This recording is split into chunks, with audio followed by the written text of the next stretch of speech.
আশুরা এ সম্পর্কে আমরা জানি যে আশুরার তাৎপর্যের মূল কারণ হলো আল্লাহ সুবহানাহু ওয়া তাআলা এই দিনটিতে আল্লাহ নবী মুসা আলাইহিস সালামকে বিজয় দিয়েছেন এবং অত্যাচারী ফেরাউনকে তার দলবল সহকারে সমুদ্রে অপমানজনকভাবে নিমজ্জিত করেছেন, পরাজিত করেছেন। যে মানুষগুলো মাজলুম ছিল, নিষ্পেষিত ছিল, যুগ যুগ ধরে আল্লাহ সুবহানাহু ওয়া তাআলা তাদেরকে নাজাত এবং মুক্তি দিয়েছেন। এটা নাজাত এবং মুক্তির দিন, বিজয়ের দিন। এমনকি ইতিহাসের পরিক্রমায় তার হাজার হাজার বছর পরে এসে নবী করিম সাল্লাল্লাহু আলাইহি সাল্লামের, আমাদের নবী সাল্লাল্লাহু আলাইহি সাল্লামের ওয়াফাতের, তার মৃত্যুর প্রায় অর্ধ শতাব্দীর পর এসে তারই কলিজার টুকরা দৌহিত্র হোসেন রাদিয়াল্লাহু তাআলা আনহুকে যে সপরিবারে কারবালার প্রান্তরে নির্মমভাবে শাহাদাত বরণ করতে হয়েছে, সেটাও কিন্তু বিজয়ের ইতিহাস, পরাজয়ের ইতিহাস না। বিজয় কিভাবে? তিনি শহীদ হয়েছেন সপরিবারে, তাকে সপরিবারে শেষ করে ফেলা হয়েছে, কারণ তখনকার শাসক ইয়াজিদ তাকে প্রতিহত করতে নির্দেশ দিয়েছিল। যে ইয়াজিদ বলেছিল হুসাইন রাদিয়াল্লাহু তাআলা যেন আসতে না পারে এদিকে, তাকে যেন ঠেকানো হয় যে কোনো মূল্যে। এবং হুসাইন রাদিয়াল্লাহু তাআলার তাকে হত্যা করার জন্য ইয়াজিদ সরাসরি নির্দেশ করেছে নাকি করে নাই, এটা নিয়ে ঐতিহাসিক বিতর্ক আছে। কিন্তু এই ব্যাপারে কোনো বিতর্ক নাই যে হত্যাকারীদের কোনো বিচারের ন্যূনতম উদ্যোগ ইয়াজিদ গ্রহণ করে নাই। যদি সে এ হত্যায় তার কোনো সমর্থন না থাকতো, বরং এ হত্যায় সে অসন্তুষ্ট থাকতো, তাহলে তো তার এটার বিচার করার কথা। যাই হোক, সেটা ঐতিহাসিক আলোচনার বিষয়। মূল বিষয় হলো, আপনারা অনেকেই হয়তো জানেন, এত জুলুম করে, এত নির্যাতন করে প্রিয় নবী সাল্লাল্লাহু আলাইহি সাল্লামের দৌহিত্রকে হত্যার মতো এরকম দুঃসাহস এমন একজন মানুষ দেখিয়েছে যে নিজেকে মুসলমান দাবি করে, নবী সাল্লাল্লাহু আলাইহি ওয়াসাল্লাম অনুসারী দাবি করে। আমি যার অনুসারী দাবি করছি তার দৌহিত্রকে সপরিবারে হত্যা করছি, কিসের জন্য? ক্ষমতা টিকিয়ে রাখার জন্য, জুলুম করবার জন্য। সেটা কতদিন টিকেছে জানেন? 4 বছর। এই ঘটনার পর মাত্র 4 বছর টিকেছে ইয়াজিদের সেই জুলুম, এরপর আর টিকে নাই। তাহলে আজও পর্যন্ত গোটা পৃথিবীর প্রান্তে প্রান্তরে, গোটা দুনিয়া জুড়ে প্রায় 1400 বছর পার হয়ে গেছে।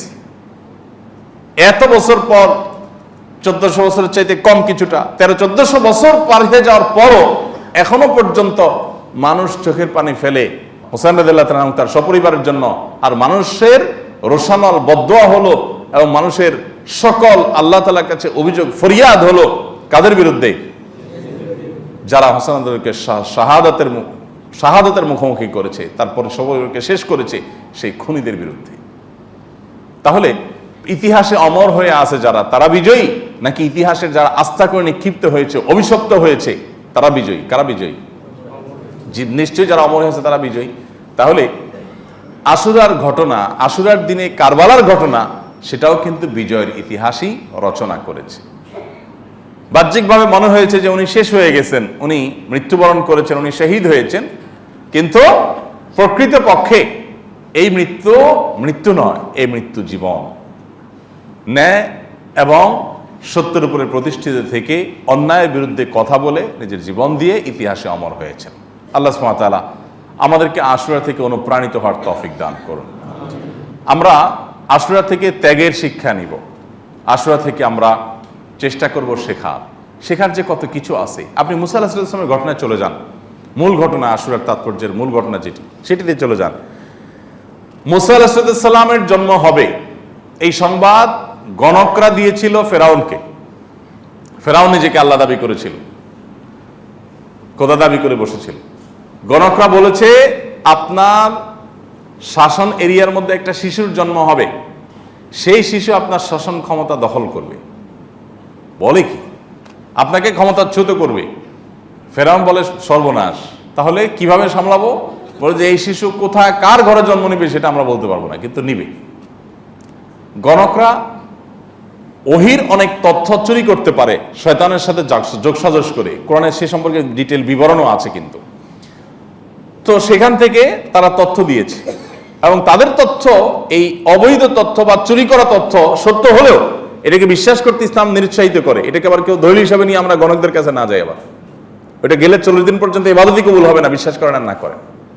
যাই হোক, তো ফেরাউন যেহেতু অমুসলিম, নিজেই নিজেকে আল্লাহ দাবি করেছে, আল্লাহ বিদ্রোহী, তাহলে তার তো আর হালাল হারাম নাই, সে গরমের কথা বিশ্বাস করেছে। যাই হোক, এবং এই কথা বিশ্বাস করে সে নির্দেশ জারি করলো যে আমার ক্ষমতার এরিয়াতে, আমার রাজ্যে যত শিশু আজ থেকে জন্মগ্রহণ করবে তাদের সবাইকে হত্যা করে ফেলা হোক। ছেলেগুলোকে সব, কারণ মেয়েরা তো ঝামেলা করবে না, ছেলেগুলো ঝামেলা করবে, এগুলো সবগুলো হত্যা করে ফেলা হোক। হাজার হাজার শিশু হত্যা করেছে শুধুমাত্র নিজের জুলুমকে টিকিয়ে রাখবার জন্য। এই অত্যাচারী শাসক অন্যদেরকে পরাধীন করে রেখেছিল, বনি ইসরাইলকে পরাধীন করে রেখেছিল, তাদের স্বাধীনতা খর্ব করেছিল, তাদেরকে শৃঙ্খলে আবদ্ধ করেছিল গোলামীর। এবং সে জুলুমকে প্রলম্বিত করবার জন্য, দীর্ঘায়িত করবার জন্য বাধা হতে পারে, এই জন্য হাজার হাজার শিশু হত্যা করেছে। আল্লাহ সুবহানাহু ওয়া তাআলা দেখেন, আপনারা কোরআনে সূরা তাহাতে বিভিন্ন সূরাতে ডিটেইল পাবেন, আল্লাহু আকবার, যে মুসা আলাইহিস সালামের মা যখন দেখতে পেলেন মুসা ইসলামের মাত্র জন্ম হলো, এদিকে আশেপাশে সব শিশু হত্যার মহোৎসব চলছে। শিশু জন্ম হয়েছে খবর শুনলেই ফেরাউনের লোকজন এসে, তার দলবল সৈনিকরা এসে, তার বাহিনী এসে হত্যা করে ফেলত। তো মুসা ইসলামের মা চিন্তা করলেন, চোখের সামনে নিজের বাচ্চাটা হত্যা করবে, এর চাইতে বরং তার বাড়ির পাশে নদী ছিল, নদীতে ছেড়ে দিই, যা হয় হবে, চোখের সামনে হত্যা দেখতে পারবো না। একটা বাক্স টাক্স কিছুটা তৈরি করে ওইটাতে বাচ্চা রেখে ভাসায় দিছে। আল্লাহর কি কুদরত, সে বাক্স যেতে যেতে যেতে যেতে ফেরাউনের রাজপ্রাসাদের পাশে যে ঘাট ছিল, যে ঘাট দেয়া সে গোসল ফুর্তি ফার্তা করতো, সেখানে গিয়ে ঠেকেছে। ফেরাউনের স্ত্রী আবার ছিল সন্তানহীন, সে দেখলো যে আরে বাচ্চার কান্নার আওয়াজ আসতেছে বাক্স থেকে, নদী থেকে ভেসে আসা। সে মনে করলো অলৌকিক কোনো বাচ্চা, উঠে নিয়ে গেছে। ফেরাউন তো হত্যা করবে, স্ত্রীর কথা হলো না, এটা আমরা কুড়ে আনছি কোথাকার, কি ভাইসে আসছে, কোনো মা তোমার ভয় হয়তো ফেলে দিছে সেই সন্তান, আমরা লালন পালন করি, আমাদের ঘরেই তো থাকবে, আর ঝামেলা কি। ফেরাউনও রাজি হয়ে গেল, আল্লাহ তাআলা বড় করলেন। আর বড় করার পর অনেক ঘটনা কোরআনে বিবরণ এসেছে যে আপনার এ বাচ্চাকে পরীক্ষা করার জন্য শয়তান ফেরাউন অনেকগুলো উদ্যোগ নিয়েছে, এর ভিতরে জ্বলন্ত আঙ্গার পর্যন্ত দিয়েছে, অনেক ব্যাপার স্যাপার আছে, অনেক ঘটনা আছে। যাই হোক, তো একটা পর্যায়ে মুসা আলাইহিস সালাম ফেরাউনের ঘরেই বড় হলেন। দেখেন, দুধ কলা দিয়ে খাইয়ে পুষিয়ে ফেরাউন বড় করেছে কাকে? মুসা আলাইহিস সালামকে। আল্লাহ সুবহানাহু ওয়া তাআলা বলেন, তুমি যাকে ঠেকাবার জন্য এত উদ্যোগ নিয়েছ, তাকে শুধু আমি টিকিয়েছি তা না, তোমার ঘরে ঢুকায় টিকেছি। এই হলো আল্লাহ সুবহানাহু ওয়া তাআলার কুদরত। কিন্তু এই কুদরতটা মানে চাইলেই আপনি পেয়ে যাবেন বেটে বলে, এরকম না। বহু অপেক্ষা করতে হয়, বহু প্রতীক্ষা করতে হয়। পৃথিবীর ইতিহাসে এরকম দু চারটা ঘটনা ঘটিয়ে আল্লাহ তাআলা কোরআনে সেগুলো দিয়ে দিয়েছেন আমাদের শিক্ষা গ্রহণ করবার জন্য। আমরা তো অনেকে একটু মেঘ দেখলেই পালায়া দৌড়াইতে চাই। আমি ন্যায় এবং সত্যের উপরে যদি প্রতিষ্ঠিত থাকি, তাহলে আমি আমার কক্ষপথে, আমি আমার লক্ষ্যপথে অবিচল থাকব। আমার সফলতা দেওয়ার মালিক আল্লাহ সুবহানাহু ওয়া তাআলা। এমনকি আমার যদি জীবনও চলে যায়, যাক, কিন্তু আমি কখনো অন্যায়ের পথে পা বাড়াবো না। আজকাল তো সামান্য একটু লোভে আমরা ঘুষ, সুদ, দুর্নীতি, 2 নম্বরের পথে চলে যাই। আমি মনে করি যে একটু অভাব অনটনের ভয়ে আমাকে এই পথে চলে যেতে হবে, আমি সরে যাই, লক্ষ্যপথ থেকে সরে যাই।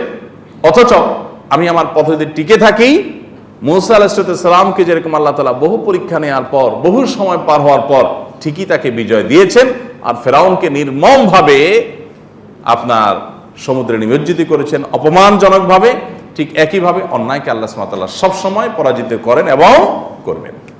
এখান থেকে শিক্ষা গ্রহণ করি, ন্যায়ের পথে চলবো, অন্যায়ের পথে চলবো, যত বাধা আসে আসুক। ওই যে বললাম, সমাজে ভাবসাব থাকবে না, কেউ জিজ্ঞাসা করবে না, দাম দিবে না, পুষবে না, তারপর আমি সততার উপর টিকে থাকবো। আল্লাহ তাআলা আমাদেরকে সেই তৌফিক দান করুন, আশুরার শিক্ষা গ্রহণ করার তৌফিক দান করুন, আল্লাহর কুদরতের প্রতি ঈমান আনয়ন করার তৌফিক দান করুন। জাযাকুমুল্লাহু খায়রা ওয়া আখিরু দাওয়ানা আলহামদুলিল্লাহি রাব্বিল আলামিন।